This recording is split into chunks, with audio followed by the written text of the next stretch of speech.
Okay, good evening. So today is day 3 of this 30-day journey to breaking your heart open. And instead of me just telling people how to get to a space of breaking your heart open, really examining your emotions and examining those stories that help to create the hard shell over our hearts, and those things that are preventing us from really being able to experience peace and joy and happiness. Instead of just telling you, I wanted to share my journey with you, tell it and share it through storytelling over the next 30 days. And so today is day 3. Today is a hat day.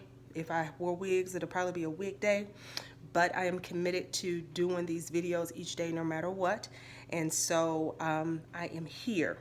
So yesterday we talked about remembering, right? And one of the ways of reconnecting with self, reconnecting with your spirit, sometimes it's important to go to the beginning, to start at the beginning. And that is what dropped in my spirit. That was what was present for me when I thought about this 30-day journey, and start from the beginning. Now, before I go any further, there are a couple of phrases that you will hear me use over the next 30 days. One of those phrases is what's present for me, what comes up for me. Now, I have some people who are obviously very smart that will watch this video, but for those where those phrases may be new, people that are very smart and that have heard those phrases before, but then those folks where that may be very new, I just want to share with you what that means for me. And as you are watching these videos, I want you to keep it at the forefront of your mind as well.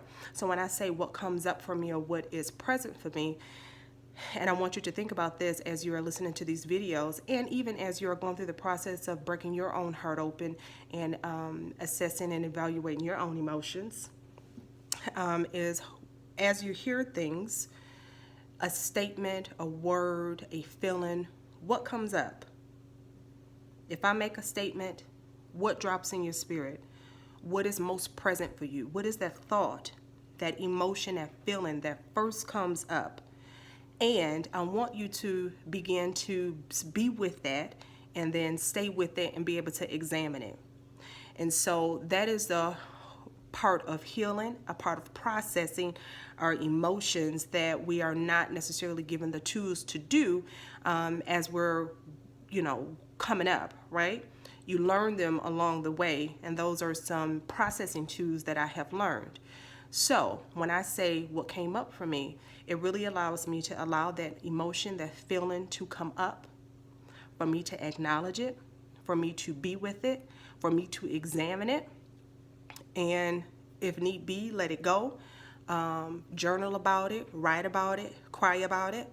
But instead of suppressing it, pushing it down, ignoring it, I allow it to come up. So when I make those statements over the course of the next 30 days, that's what I mean, okay? And so again, I encourage you to be present and just be aware of what comes up for you and what is present for you as we go through this journey.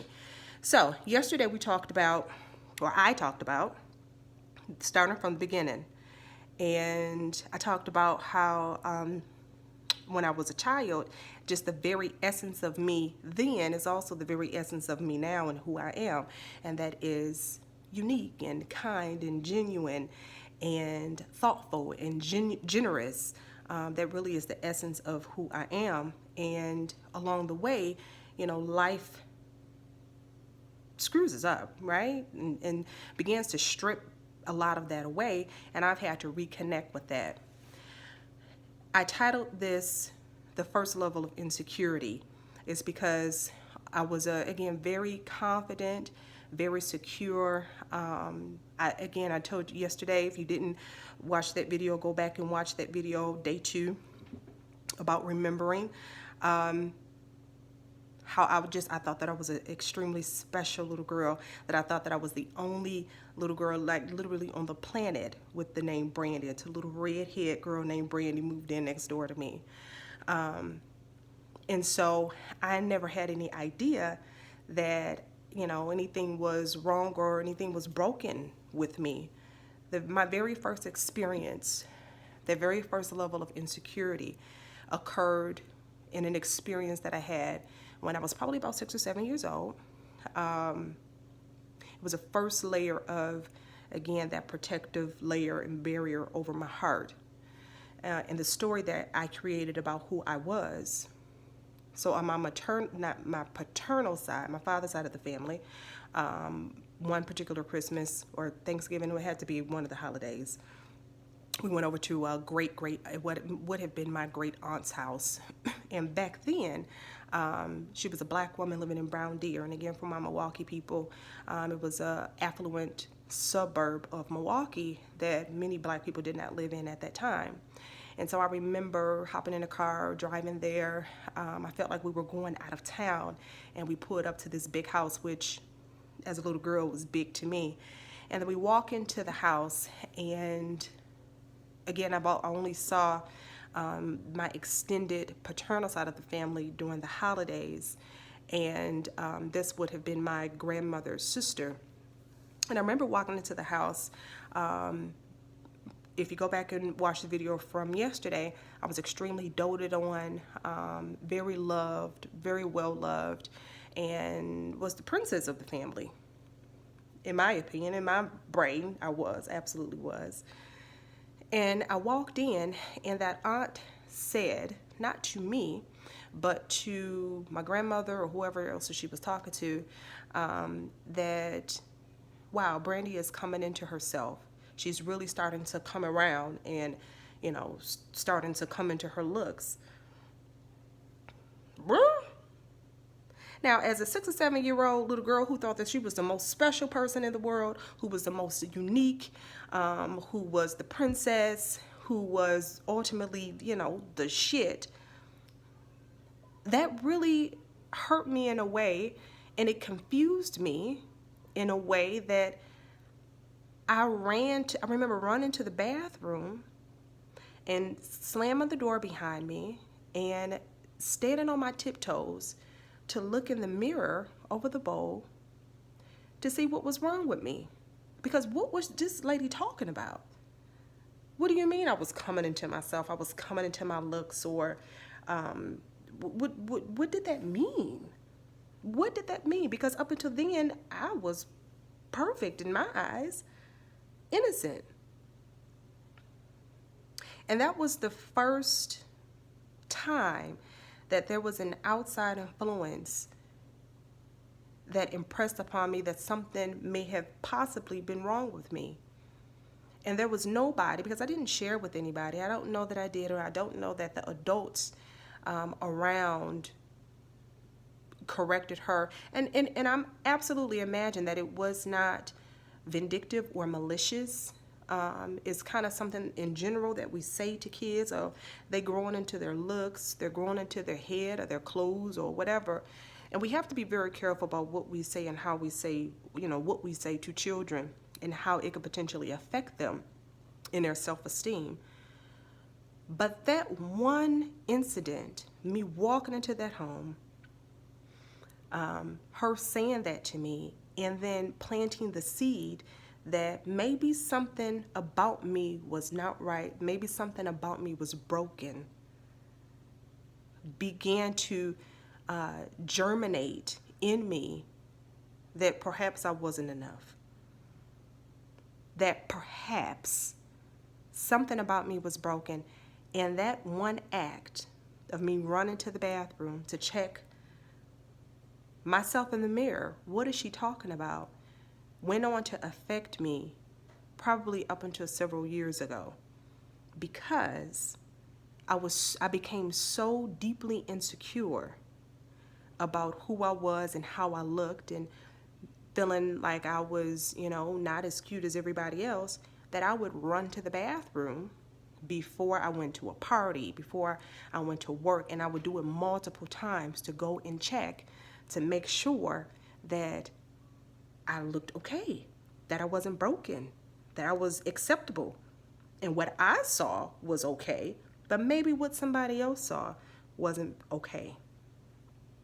So that was a first layer of insecurity, first level of or layer of hardness on my heart.